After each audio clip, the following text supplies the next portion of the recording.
All right, so Rwanda, they're going for it. Energy independence, right? Yeah. And they're doing it with, get this, nuclear power. Nuclear power, huh? Yep, we're going deep on this. It all comes from an article, African News, August 2024. They're making a deal. Okay. It's with this German-Canadian startup, Dual Fluid Energy. Startup, huh? Interesting. Yeah, and this isn't even Rwanda's first time thinking about nuclear. Right. There was that thing with Russia a few years back, 2019, wasn't it? Yeah, and that was pretty controversial. So big question is, what's changed? What's different this time? What's pushing this new deal forward? Well, I think the startup angle is huge here, right? You don't see a new company jumping into the nuclear scene every day. That's not exactly typical. Definitely, I guess. And they're making some big claims, talking about electricity, hydrogen, even synthetic fuels, all cheaper than using fossil fuels, they say. Wow. Sounds pretty ambitious, doesn't it? But the question is, can they actually back it up? Can they deliver? Okay, so let's break down this new agreement. They want to get this reactor, an experimental reactor, up and running, at least for testing, by 2026. 2026. That's the goal. It's a tight timeline. Yeah, very ambitious. And, Rwanda's infrastructure minister, Ernest Nsabima, he's been very vocal about this, sees stable electricity as crucial for their economic growth. Makes sense. Especially because they rely so much on hydropower now,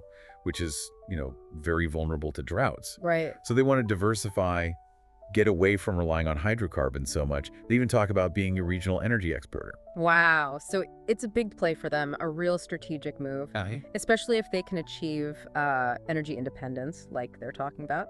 But let's dig into the technology for a minute. This dual fluid energy, what are they actually doing? Oh.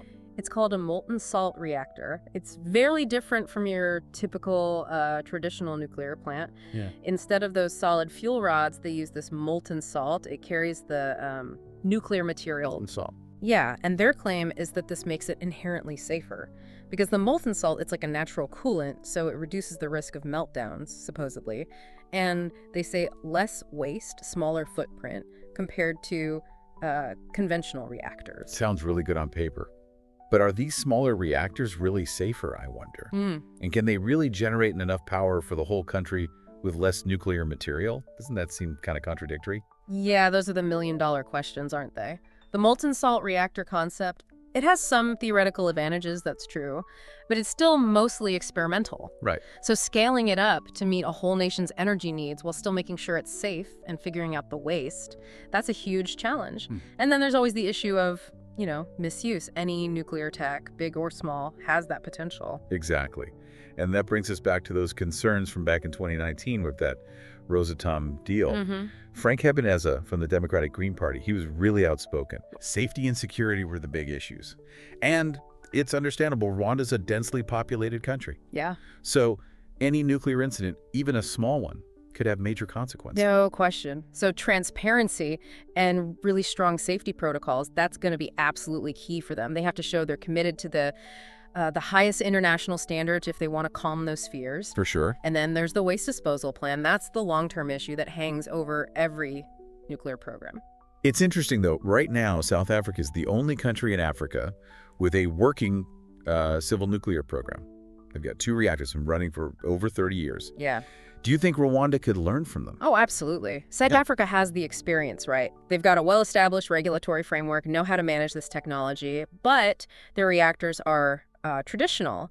The question is, can those safety procedures, the lessons they've learned, can you just apply them to a brand new experimental reactor like this one from Dual Fluid Energy? That's a good point. It's not a simple answer. So Rwanda's pushing ahead. They're aiming for energy independence. They want a cleaner future. But like we've been talking about, it's not going to be easy. This new technology, the safety concerns, waste disposal, potential for misuse, it's a lot to deal with. Yeah, there are definitely challenges ahead. It's a complex situation. It really is. And it brings us to a really important question, one for everyone listening to think about.